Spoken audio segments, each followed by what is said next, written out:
Good evening दोस्तों, आप देख रहे हैं जावेद इन क्लिक और मैं हूं जावेद अली।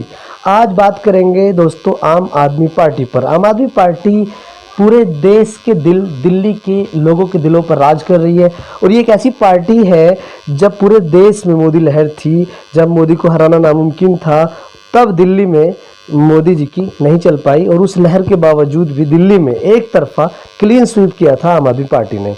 तमाम बड़े नेताओं ने पूरे जोर लगाए थे उन्हें हराने के लिए, लेकिन उसके बावजूद दिल्ली में उनकी सरकार बनी।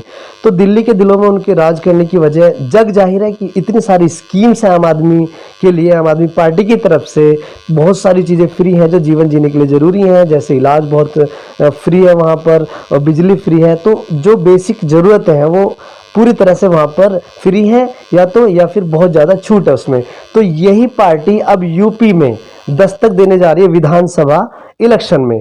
और यूपी में जाने का जो रास्ता है दिल्ली से, वो कहाँ से जाता है? गाजियाबाद से जाता है। और गाजियाबाद और हापुड़ ये दो डिस्ट्रिक्ट हैं। अब इस वक्त, पहले गाजियाबाद में था हापुड़, तो हापुड़ जिले में जो गाजियाबाद से बिल्कुल सटा हुआ है, एक विधानसभा है धौलाना विधानसभा क्षेत्र, जिसको साठा चौरासी के नाम से भी लोकल स्तर पर जाना जाता है। ये वही साठा चौरासी है जहाँ से जो बसपा के बागी विधायक असलम चौधरी विधायक हैं, उसी धौलाना विधानसभा से पार्टी शुरुआत कर चुकी है अपने इस अभियान की। जो विधानसभा इलेक्शन होगा आने वाले दिनों में, उसके लिए तो आज वहां पर एक मीटिंग हुई। जो प्रभारी हैं धौलाना विधानसभा के सीएम चौहान जी, उनके यहाँ पर एक मीटिंग हुई और लोगों को पार्टी से जोड़ा गया।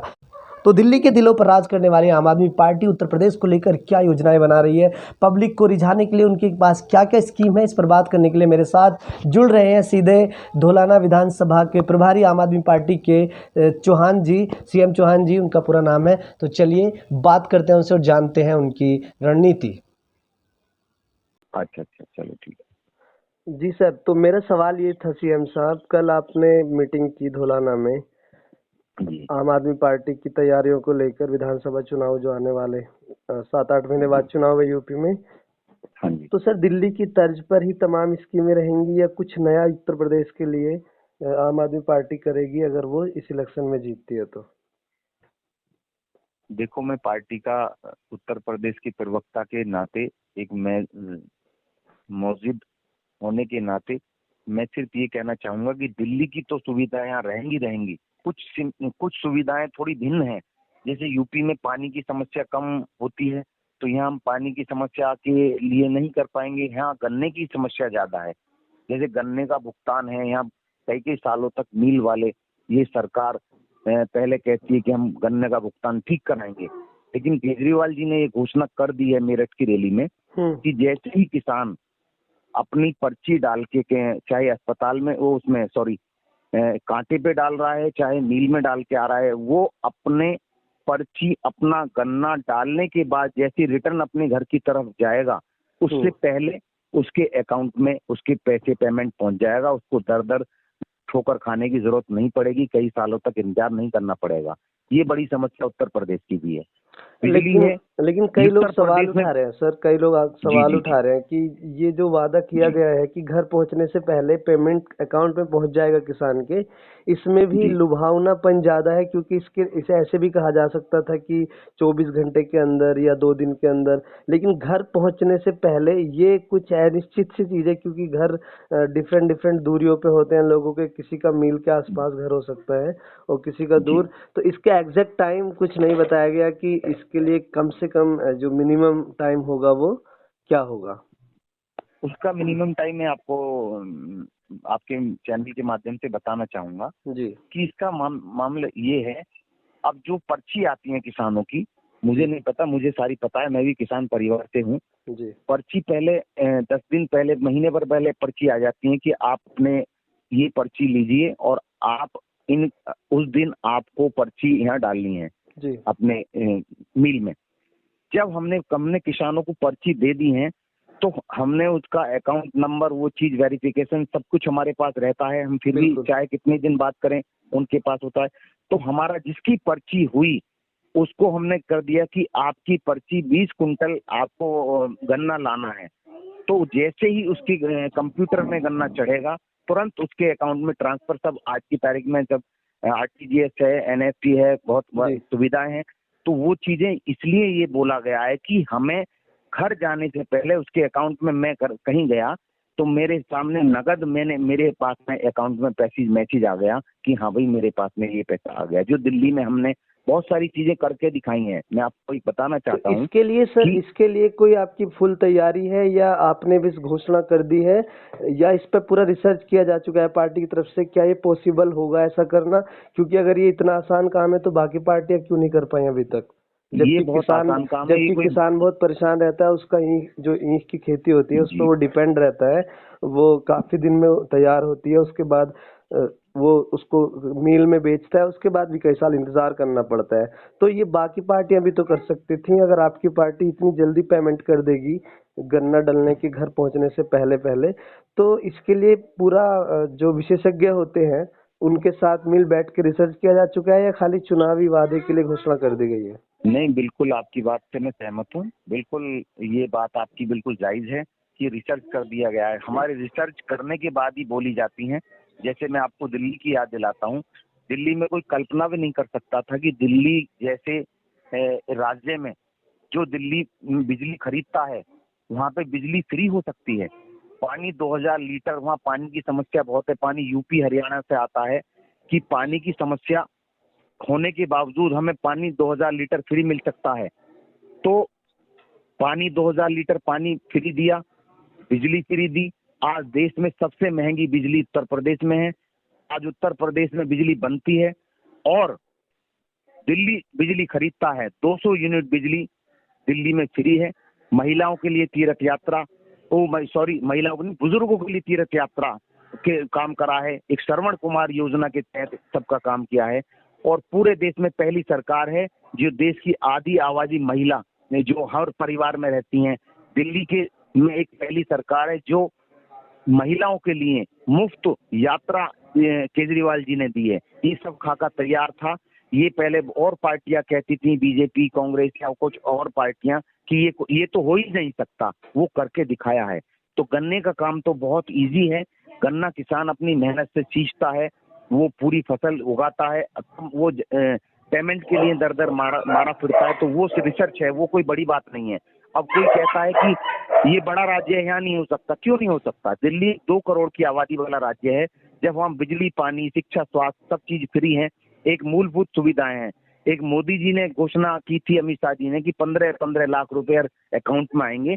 लेकिन हमारे सच्चा केजरीवाल मॉडल का मतलब है दिल्ली के केजरीवाल हर परिवार के लिए कम से कम 25 से 30 हजार रुपए हर परिवार के लिए आज भी दे रहे हैं। आज मूलभूत सुविधाएं, अच्छी शिक्षा मिल जाए, अच्छा हमारा इलाज हो जाए और अच्छे हमारे बच्चे पढ़ लिख के कहीं ना कहीं कामयाब हो जाएं। तो अच्छी शिक्षा, स्वास्थ्य हमारा मेन मॉडल है। उत्तर प्रदेश में भिन्न भिन्न समस्याएं जो हैं उन पे हमारा काम चल रहा है। वो कोई बड़ी बात नहीं है। नीयत साफ होनी चाहिए। हमारी नीयत साफ है पार्टी की। और यहाँ होने के बाद में जैसे ही पेमेंट गन्ना डाल के वो घर पहुंचेगा, ये बिल्कुल घोषणा के साथ, ये जुमला वाली बात नहीं है, ये बिल्कुल ओरिजिनल बात है। उससे पहले पहले उनके अकाउंट में पैसे पहुंच जाएंगे। पैसे कोई आदमी नहीं लेकर आएगा। एक आरटीजीएस के माध्यम से, एक कंप्यूटर से वो ट्रांसफर ही करना है। बस जिसकी पर्ची हमने 1 महीने पहले दे दी किसान जी जी, ठीक है। ठीक सर, एक कर्ज माफी को लेके बहुत सवाल उठते हैं। और जब भी कोई सरकार कर्ज माफी करती है तो उसमें बहुत जी चालाकी से घुमा फिरा के कर्ज माफी की जाती है। ऐसे पैसे को जी माफ किया जाता है जिसके मिलने की ही कोई उम्मीद नहीं होती है, और बहुत सारे किसान उसमें नाराज रह जाते हैं। और जी मतलब बहुत डिफाल्टर लोग जो होते हैं उनको इसका फायदा मिल जाता है, और जो वाकई जरूरतमंद होते हैं किसान माफी का, उन कर्ज माफी का उन्हें कोई फायदा नहीं हो पाता। तो क्या किसानों की कर्ज माफी के लिए भी आम आदमी पार्टी की घोषणाओं का जो थैला है उसमें उनके लिए भी कुछ है, या इससे हाँ, इस वक्त परहेज कर रही है पार्टी? नहीं कोई परहेज नहीं है हमारा, बिल्कुल। और 2 कदम आगे चल के किसान माफी होनी चाहिए। किसान का जो कर्ज है बिल्कुल पूरा माफ होना चाहिए। जो एनपीए है, आज एनपीए आप सर्च करेंगे, कभी भी आप सर्च करके देखना कितने हजार करोड़ का एनपीए है। तो इसमें अगर आम हम आदमी, इतना इसमें एनपी आपकी पार्टी कोई घोषणा कर रही है क्या इसके लिए विधानसभा चुनाव के बिल्कुल लिए? घोषणा है हमारी तरफ से कि हम किसानों का बिल्कुल कर्ज माफ करेंगे। हम घोषणे वाली माफ नहीं करेंगे, हम सच्चा माफ करेंगे। तो इसमें जब पहले से, व्यापारियों का तो हजार इसमें हजार जी कई जी कई जी हजार जी, करोड़, एक तो बार सॉरी इसमें मैं पूरी बात कह दूं जी, जब हम व्यापारियों का कई कई हजार करोड़ रुपया कर्ज माफ कर देते हैं तो किसानों का तो 100 करोड़ रुपए मुश्किल से हो पाएगा। जब जी। 1000 करोड़ रुपए हम व्यापारियों का ले लेके नीरज मोदी देश से हमारा फ्रॉड करके भाग चुके हैं, और फिर भी एनपीए करने के बाद में इनका हजारों करोड़ रुपए हम माफ करते हैं। आपके माध्यम से मैं जानकारी देना चाहूंगा, तो उनका तो मात्र हमारा एक 5% भी नहीं रहेगा। तो हम 5% में जो हमारी 60% की आबादी वाला देश कृषि प्रधान देश है, हम उनके लिए क्यों नहीं कर सकते? बहुत ईजी है। हम बड़े बड़े उद्योगपतियों को करते थे, तो इनके लिए बहुत आसान है। हम ये घोषणा करते हैं कि इनका कर्ज माफ होना चाहिए, और माफ होगा। आम आदमी पार्टी आएगी तो इनका एक एक कर्ज माफ करेगी। टुएलों के जो बिना बात की जबरदस्ती इन पे टुएलों पे मीटर लगा दिए गए हैं, मीटर हटा दिए जाएंगे। गांव में सस्ती बिजली मिलेगी, हर परिवार को 200 यूनिट बिजली की, दिल्ली की तरह यहाँ पर भी बिजली 200 की बजाय 250 मिलेगी, क्योंकि यहाँ बिजली बनती है। हमारे पास के एनटीपीसी बिजली बनाता है, हमारी यूपी में नहीं देता। दिल्ली बिजली खरीदता है, 200 यूनिट फ्री है। तो ये बहुत सारी घोषणा नहीं है, ये सच्ची बातें हैं। हम नेता राजनीति में इसलिए आए हैं कि जनता के हम नौकर हैं, हम जनता की सेवा करें, ना कि हम इनके लिए इनका हम खून पसीना की बनाई हुई गाड़ी कमाई को हम खा के विदेशों में स्विस बैंक में जमा करते हैं।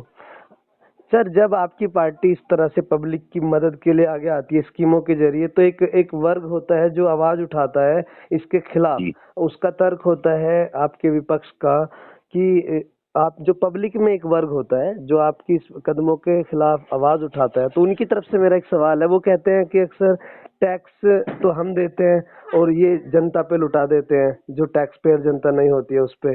तो यानी वो कहते हैं कि ये माल को बर्बाद कर देते हैं स्कीमों में। तो इस पर आप क्या कहेंगे? नहीं, देश का, राज्य का पैसा आप स्कीमों पे बर्बाद कर देते हैं चुनाव जीतने के लिए या अपनी सरकार को बनाए रखने के लिए। इस पर आप उनको क्या जवाब देंगे? बिल्कुल, बात तो आपकी सही है, लेकिन बात वो करे जब भी तो पता लगे टैक्स कौन देता है।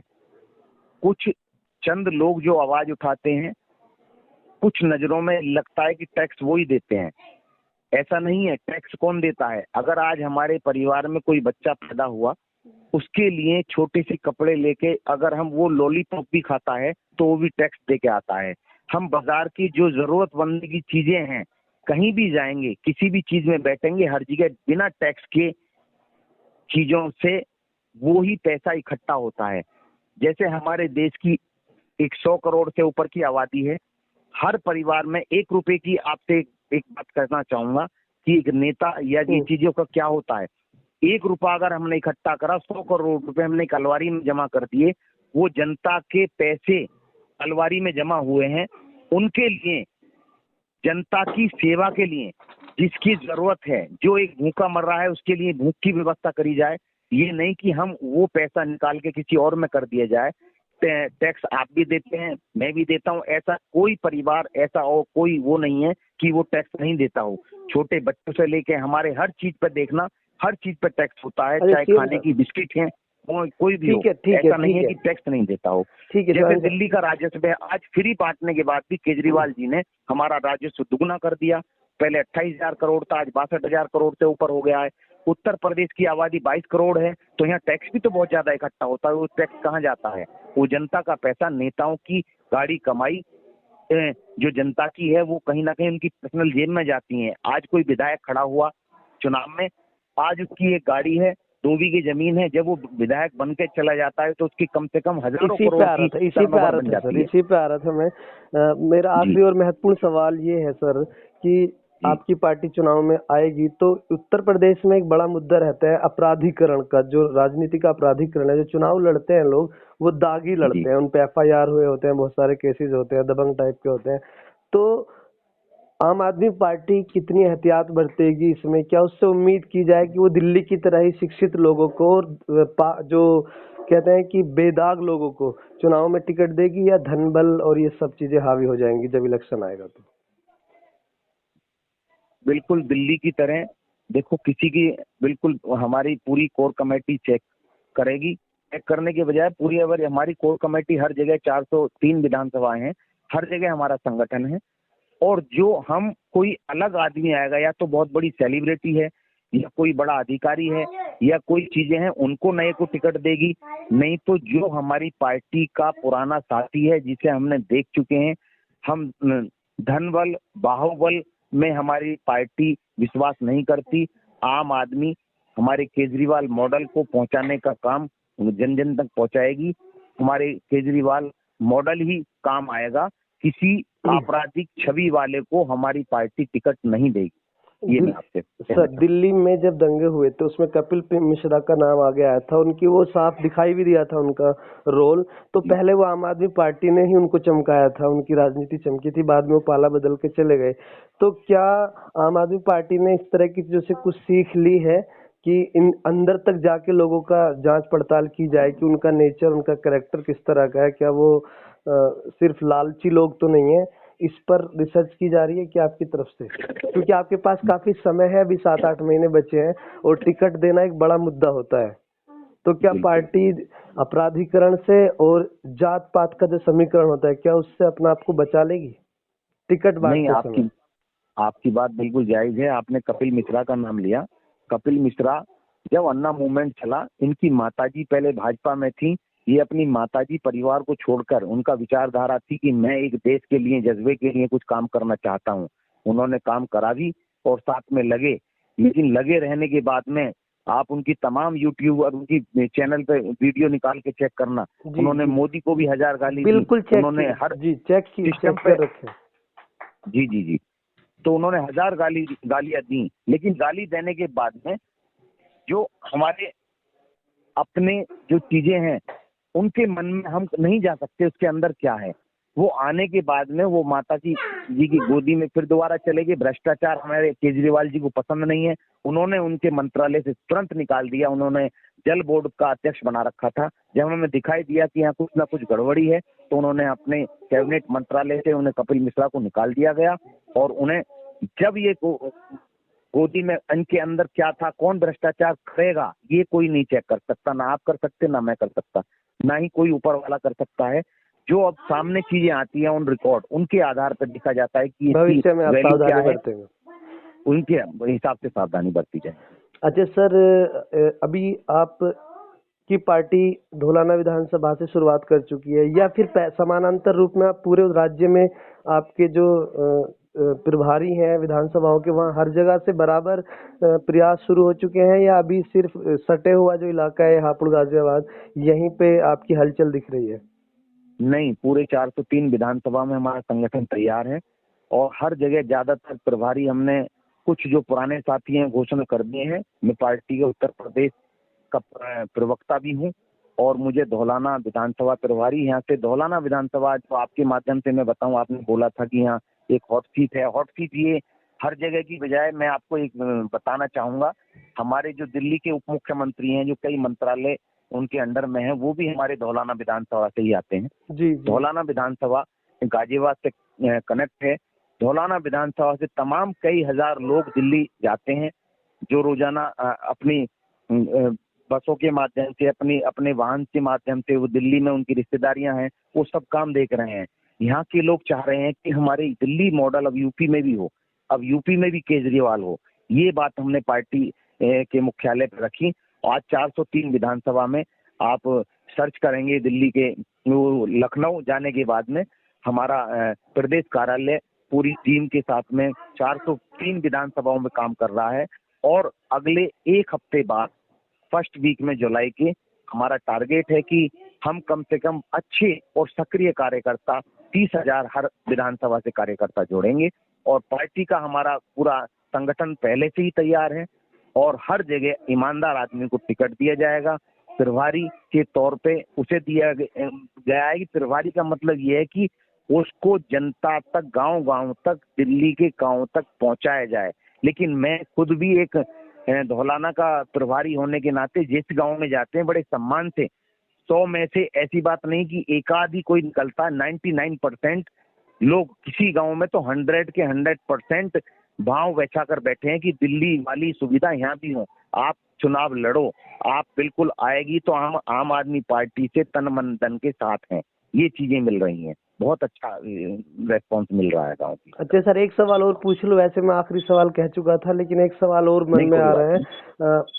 सवाल ये है सर कि अगर असलम चौधरी जी इस जो यहाँ जी के वर्तमान विधायक हैं, अगर वो चूंकि वो पार्टी छोड़ चुके हैं बसपा, और अगर उन्हें सपा टिकट नहीं देती है तो हो सकता है कि वो आम आदमी पार्टी से टिकट लेने के लिए लाइन में लगे। तो मैं आपसे बिल्कुल क्लियरली सुनना चाहूंगा, क्या असलम चौधरी को टिकट देगी आपकी पार्टी? मैं आपको क्योंकि उन ऑन पे बहुत रिकॉर्ड सारे ये बातें आरोप है, उनका व्यवहार पे बहुत सारे सवाल खड़े होते हैं, तो जो बिल्कुल। चीज आंखों के सामने उसमें रिसर्च की जरूरत नहीं है। तो क्या आपकी पार्टी उनको टिकट दे सकती है, या क्लियर कट पता है आपको कि उन्हें टिकट नहीं मिलेगा? मैं आपके माध्यम से ऑन रिकॉर्ड इस बात को कहना चाहूंगा, आगे कभी भी इस बात को चेक कर लेना। जी असलम चौधरी जी या जो भी जिनके पास बहुत सारी चीजें हैं, जो रोजाना पार्टी बदल रहे हैं, ऐसे लोगों धर्मेश को तोमर जी, पार्टी मैं नाम लेना चाहूंगा, धर्मेश तोमर जी, असलम चौधरी जी, बासित प्रधान, इस देखो, तरह के लोगों को क्या पार्टी टिकट देगी, इस या तरह का या मतलब नहीं इनकी है। उम्मीद हर शून्य है? नहीं नहीं, टिकट तो नहीं मिलेगा, मैं बताऊं आपको, लेकिन फिर भी कोई आदमी पार्टी के प्रति पार्टी का झंडा अपनी टीम को अब एक पे, जैसे अब आपने नाम लिया असलम चौधरी जी के नाम, विधायक हैं, उनके नाम कई केस हो सकते हैं, उनके जी परिवार का हर सदस्य के नाम थोड़ी ना केस होगा, उनके परिवार के सदस्य कहीं ना कहीं नहीं नहीं नहीं पार्टी नहीं का नहीं झंडा नहीं, उठाकर लेकिन चलेंगे, तो लेकिन आम आदमी पार्टी में पार्टी लेना उनका अलग वेलकम बात है, करती मैंने है। टिकट की बात की है। टिकट अगर टिकट नहीं परिवार मिलेगा, को मैं भी क्लियर मिलता है, कहना टिकट अगर चाहूंगा। परिवार को भी मिलता है, बेटे को या बीवी को, जी तो जी ये जी, जनता समझती है सर, मैं भी समझता हूँ, आप भी, नहीं मिलेगा। कि ये मैंने घुमा फिरा के टिकट टिकट दौलाना टिकट देने का विधानसभा मतलब अगर से पत्नी को भी मिलता है तो सर ये टिकट उसी को मिलना होता है, इसका यही नहीं मतलब नहीं, है। मैं क्लियर कट यही कहना चाहूंगा कि यहाँ से ऐसे किसी भी साथी को या कहीं भी किसी भी इसमें टिकट नहीं मिलेगा, क्लियर कट बात ये। जनता में एक सवाल और उठता है, खासकर पढ़े लिखे तबके में, कहा जाता है कि पढ़ने लिखने का फायदा क्या है? एक जिला चलाने के लिए तो यूपीएससी क्रैक करना पड़ता है, यूपीपीएससी करना पड़ता है, लेकिन विधायक बनने के लिए और सांसद बनने के लिए पार्टियां शिक्षा को इग्नोर मार देती हैं। तो आप इसमें क्या, आपकी तरफ से एहतियात बरती जाएगी? शिक्षा का कितना ख्याल रखेंगे आप चुनाव में टिकट देते समय? सबसे हमारा मस्ट जो पहला वो होगा कि अच्छे शिक्षित लोग। क्या आपकी पार्टी ने सर इस पे कुछ पहले से तय कर रखा है, कोई अपने संविधान, जो अपनी पार्टी का संविधान होता है, कि आप एजुकेशन को कितनी तवज्जो देते हैं, या कुछ मस्ट कर रखा हो आपने कोई रूल कि टिकट पाने के लिए कम से कम इतनी शिक्षा होनी चाहिए? जी जी, क्योंकि आम आदमी हाँ, पार्टी से ही इस तरह की उम्मीदें लोग करते हैं। बिल्कुल बिल्कुल। पार्टी में आपको टिकट पाने की बजाय मैं आपको बताऊं, हमारी पार्टी का फॉरम ही ये है कि दिल्ली में हमारा शिक्षा पे बजट देश में सबसे ज्यादा 25% से ऊपर शिक्षा में ही चल रहा है, और यही हम जब शिक्षा को हम बढ़ाना चाह रहे हैं तो शिक्षित लोगों को ही हम आगे बढ़ाना चाहेंगे, ऐसे ही लोगों को प्रायोरिटी दी जाएगी। यही हमारा पार्टी का फॉरम पे है, और वही कोर कमेटी चीजें को निकालती है। अच्छे लोगों को जोड़ना, अच्छे पदों पे देना, सिर्फ यही देखी जाती है कि वो अच्छा शिक्षित है या नहीं है। अगर शिक्षित होगा तो वो गलत चीजों से अपना भी बचा रहेगा, अगर अशिक्षित होगा तो उन चीजों को वो ठीक तरह नहीं कर पाएगा। अगर अशिक्षित हो रहेगा तभी उन चीजों में, जैसे उत्तर प्रदेश का माहौल है कि इन चीजों में निकालने के बाद में वो चीज निकलती हैं, शिक्षित के बाद ही ये काम कर पाएंगे, बाकी नहीं कर पाएंगे। मेरा यही कहना था आपके माध्यम ठीक से, है चौहान चैनल के साहब, माध्यम बहुत बहुत शुक्रिया जायदीन क्लिक से लंबी से। बातचीत करने के लिए। उम्मीद है आपसे ठीक फिर कभी बात होगी। शुक्रिया। ठीक है, धन्यवाद धन्यवाद।